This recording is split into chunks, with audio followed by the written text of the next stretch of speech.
Historia del siglo XX.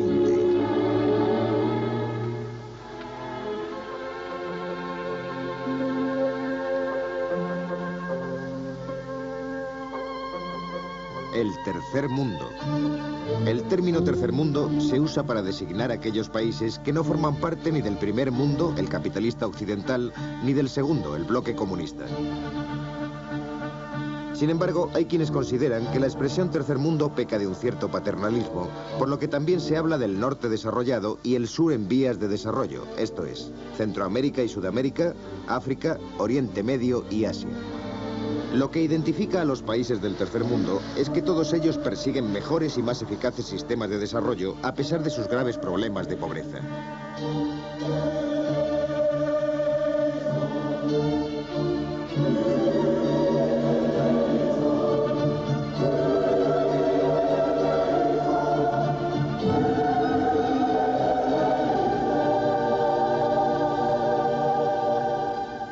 En cualquier caso, existen grandes contrastes en el interior mismo del tercer mundo. Enormes rascacielos frente a la más absoluta pobreza. Informática avanzada junto a formas de vida muy antiguas y a menudo primitivas. El tercer mundo incluye el bullicio de Singapur y la India, esencialmente rural, Arabia Saudí con su petróleo, Etiopía, asolada por la sequía, o el enorme Brasil, una superpotencia del siglo XXI todavía en embrión.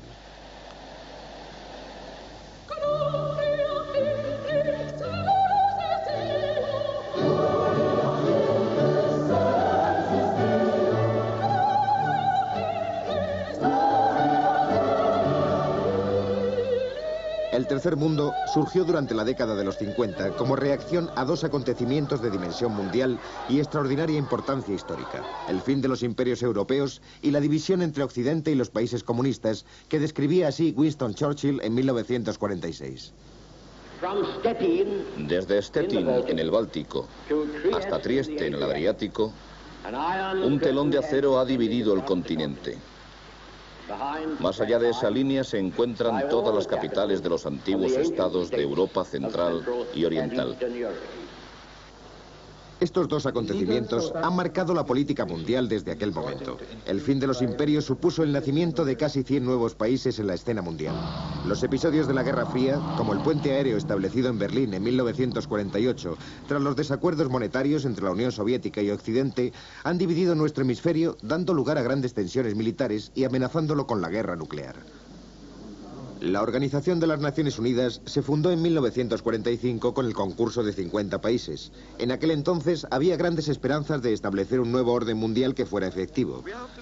En 1980 el número de miembros de las Naciones Unidas era ya de 150 y casi todos los recién llegados se consideraban parte del tercer mundo o área en vías de desarrollo. Por ello, Naciones Unidas facilitó una plataforma en la que estos nuevos países, en su mayoría comparativamente débiles, pudieran plantear su situación e intentar influir en la política de las grandes potencias. Pero la rivalidad entre las dos máximas potencias mundiales y la desconfianza ante los objetivos del contrario dieron pie a la Guerra Fría, que dividiría al mundo en dos áreas de influencia: las democracias capitalistas occidentales, encabezadas por Estados Unidos, y el bloque comunista, encabezado por la Unión Soviética. Fue John Foster Dulles, secretario de Estado norteamericano, quien con su lema "o se está con nosotros o contra nosotros" definió claramente la opción que debían asumir los nuevos estados.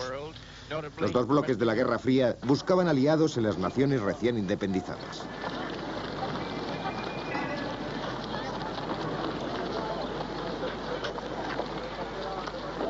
Sin embargo, estos nuevos países no querían comprometerse con ninguna de las dos facciones de la Guerra Fría.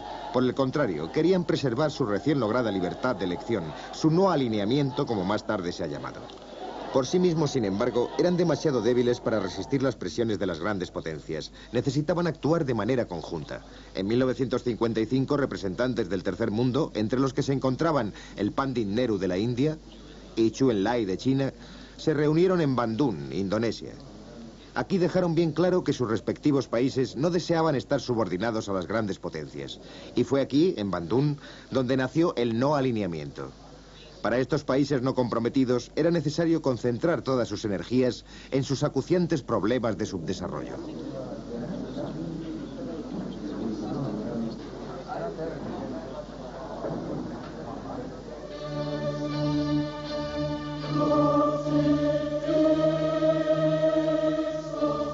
En 1956, un año después de la conferencia de Bandún, las dos máximas potencias coloniales, Gran Bretaña y Francia, invadieron Egipto en lo que se dio en llamar la crisis del Canal de Suez, consecuencia de la nacionalización de dicho canal decretada por el coronel Nasser. Esta fue la última ocasión en que se empleó la anticuada diplomacia de las armas para doblegar a una pequeña potencia. Pero los dos países se encontraron más aislados de lo que habían esperado.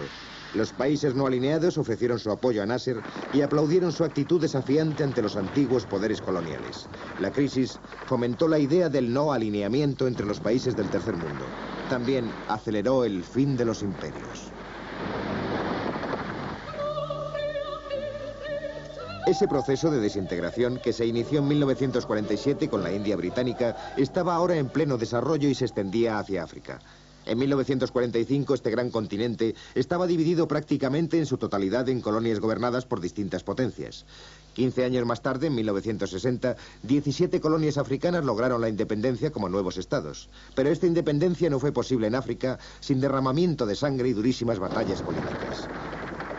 En Argelia se libró una amarga lucha entre los franceses y los argelinos antes de que estos obtuvieran la independencia. Y en Kenia se produjo la insurrección del Mau Mau, previa al reconocimiento de la independencia en 1963, cuando Jomo Kenyatta, que había sido encarcelado por los ingleses, se convirtió en el primer presidente del país. A principios de la década de los 60, las divisiones mundiales eran claras. El primer y segundo mundos, integrados por el occidente capitalista y el este comunista, se enfrentaban en una guerra fría. Y el tercer mundo, en rápida expansión, estaba decidido, a pesar de las presiones de Occidente y el bloque comunista, a permanecer ajeno a ambas partes y mantener su postura de no alineamiento.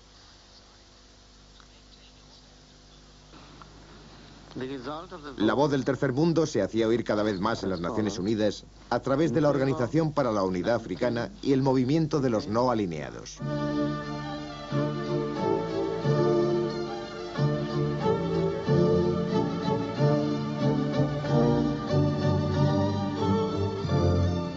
Pero el tercer mundo es enormemente rico en contrastes. Los países de América Latina ya disfrutaban de más de un siglo de independencia y algunas zonas de esta enorme región tenían un elevado nivel de desarrollo, mientras que África era el más reciente y el más pobre de los miembros del tercer mundo.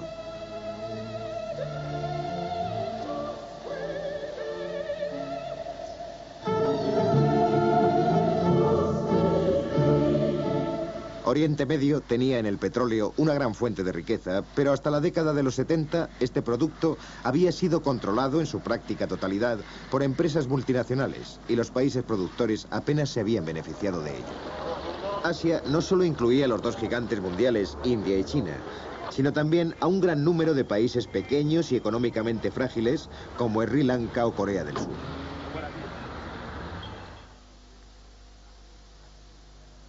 La expresión ricos y pobres ha sido empleada para designar las diferencias entre los países del norte y el sur. Sin embargo, los problemas del tercer mundo no tienen tan fácil solución, y son muchos. En los países pobres no abunda la gente educada o cualificada, por lo que se ven constantemente obligados a buscar ayuda en el norte bajo la forma de asistencia técnica. Tampoco disponen del capital suficiente para aprovechar sus recursos, de modo que lo toman prestado del norte. Esa ayuda puede consistir en préstamos y subvenciones o en asistencia técnica a través de trabajadores cualificados que transmitan sus conocimientos. Pero los objetivos de esas ayudas no siempre están claros y los países dadores a menudo están más preocupados en salvaguardar sus propios intereses, por ejemplo sus inversiones, que en ayudar al beneficiario en sus problemas de desarrollo. A consecuencia de ese contexto, se produce una acumulación de deudas que a menudo el tercer mundo tiene muchas dificultades en saldar. Una manera de interpretar los problemas del tercer mundo consiste en ver lo que en el norte las economías avanzadas apenas se valora. En países como Gran Bretaña, la escuela para todos, la luz eléctrica, el agua potable y los servicios sanitarios forman parte de la vida cotidiana. Pero la realidad en los países del sur puede ser muy distinta. Muchos países del tercer mundo dependen exclusivamente de la exportación de uno o dos productos. El cobre en Zambia, el café en Kenia. Esto supone a menudo que sus economías están a merced de las fluctuaciones de los precios en el ámbito mundial, un factor que queda fuera de su control. Por ejemplo, los planes de desarrollo basados en un elevado precio de las exportaciones de café tuvieron que ser revisados en un plazo muy corto porque el precio de exportación del café había bajado sustancialmente. El resultado fue que la cuota de desarrollo también disminuyó. Incluso los ricos países petrolíferos como Arabia Saudí, que tan buen momento disfrutaron en la década de los 70, tuvieron que enfrentarse a un exceso de producción mundial que afectó muy negativamente a sus economías. Aún así, se han hecho avances sustanciales en el terreno de la sanidad. Muchos países del tercer mundo han logrado en los últimos 25 años niveles de sanidad y cuidados sanitarios que han transformado las vidas de sus habitantes.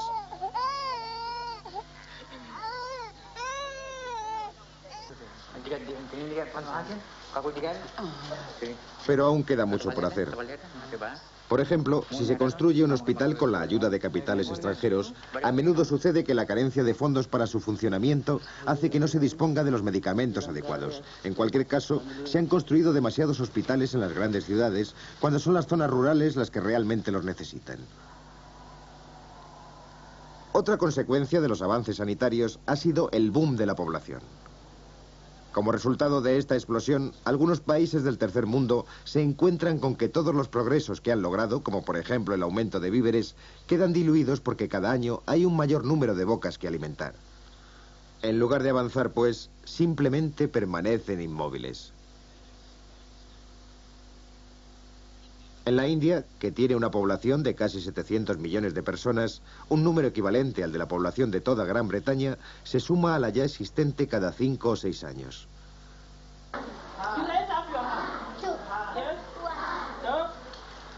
Prácticamente todos los países del tercer mundo reconocen que la educación es una de las claves del progreso.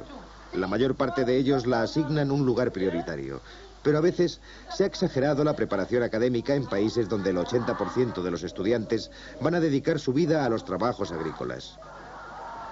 También se da el caso de que la educación favorezca en los estudiantes unas expectativas demasiado elevadas que sus respectivas sociedades no pueden satisfacer. Esos jóvenes son muchas veces los promotores de los grupos de oposición a las políticas gubernamentales.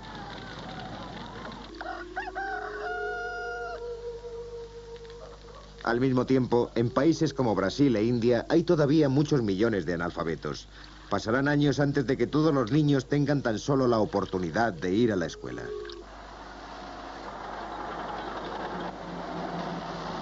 Como hemos visto, la mayor parte de los países en vías de desarrollo se han visto en la obligación de pedir préstamos con el fin de financiarlo. Para ello se han dirigido a países como Estados Unidos, Gran Bretaña o Francia, así como al Banco Mundial. Si los términos del intercambio les son desfavorables, han de enfrentarse a una balanza de pagos problemática. En ese caso, acuden generalmente al Fondo Monetario Internacional para obtener préstamos a corto plazo. Pero puede ser que solo reciban ayuda si adoptan una política que convenga a los países ricos del norte. Son estos los que disponen del dinero y por regla general son quienes dictan los términos del préstamo en cuestión. Se están tomando distintas medidas de corrección en muchos países, pero es necesario que se produzcan ulteriores ajustes si queremos reducir la deuda externa y evitar las crisis monetarias. Cuando de hecho se produzcan esos problemas, sin embargo, debe existir una estrecha colaboración entre las partes interesadas. La necesidad de que tal colaboración se establezca ha quedado claramente reflejada en los actuales acontecimientos en México. El tercer mundo también se ha resentido desde su independencia de una gran agitación política. A su marcha, las potencias coloniales dejaron atrás distintos sistemas políticos y, sin embargo, solo después de la independencia tuvieron los políticos oportunidad de hallar el que mejor convenía a sus pueblos.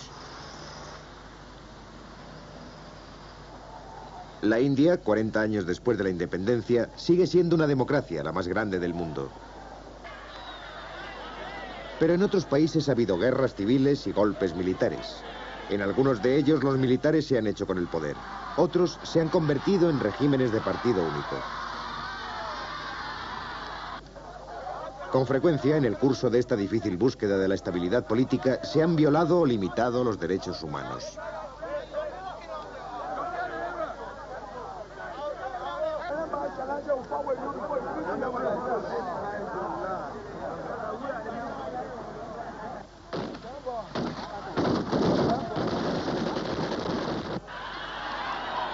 No se ha encontrado ninguna solución fácil. En 1973, tras la guerra del Yom Kippur entre Israel y los Estados Árabes, la OPEP, encabezada por el poderoso jeque Yamani de Arabia Saudí, cuadruplicó el precio del petróleo.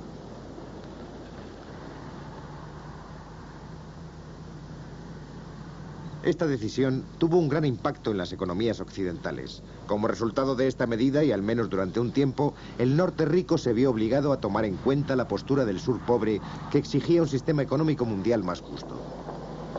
Las conversaciones entre ambas partes se celebraron en París. Había nacido la idea del diálogo norte-sur. Por primera vez, al menos aparentemente, los países del tercer mundo, sobre todo aquellos que poseían el petróleo que tanto necesitaban las naciones desarrolladas, podían dirigirse en algo parecido a un plano de igualdad a las naciones ricas del norte. En Argelia, durante la Conferencia de las Naciones Unidas sobre Comercio y Desarrollo, UNCTAD, celebrada en 1975, los representantes de las naciones en vías de desarrollo presionaron para lograr un trato más favorable por parte de los países industrializados. El poder del petróleo, pensaban, podía servir para obligar a las economías avanzadas del norte a hacer concesiones. Por ello, se creía que de alguna forma se estaban sentando las bases de una distribución más justa y equitativa del bienestar mundial. Resultado de la crisis petrolífera y de las reuniones que la jalonaron fue el informe Brandt, dirigido por el ex canciller alemán Willy Brandt. Sus recomendaciones fueron publicadas con el título de Norte-Sur, un plan de supervivencia. El tema principal del informe era que vivimos en un mundo interdependiente en el que los ricos y pobres, el norte y el sur, se necesitan mutuamente. Sin embargo, en el momento en que el informe salió a la luz, el mundo ya estaba inmerso en un proceso de recesión y hoy en día muy poco se ha hecho en torno a las recomendaciones de Brandt. Cuando los países del tercer mundo atraviesan periodos problemáticos o sufren desastres, disponen, a diferencia de los ricos, de muy pocos recursos a los que echar mano. Los terribles efectos de la sequía en Etiopía sirvieron para recordar a Occidente hasta qué punto el tercer mundo está a merced de fuerzas ajenas a su control.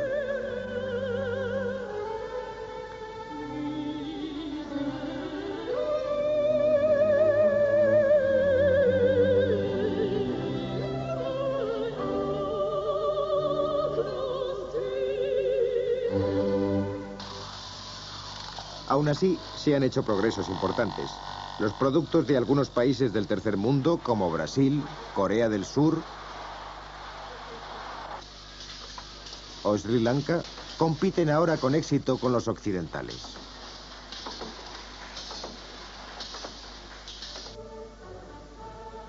Sin embargo, a pesar de esos avances, la riqueza mundial sigue estando abrumadoramente concentrada en manos del norte y predominantemente en los países capitalistas de Occidente.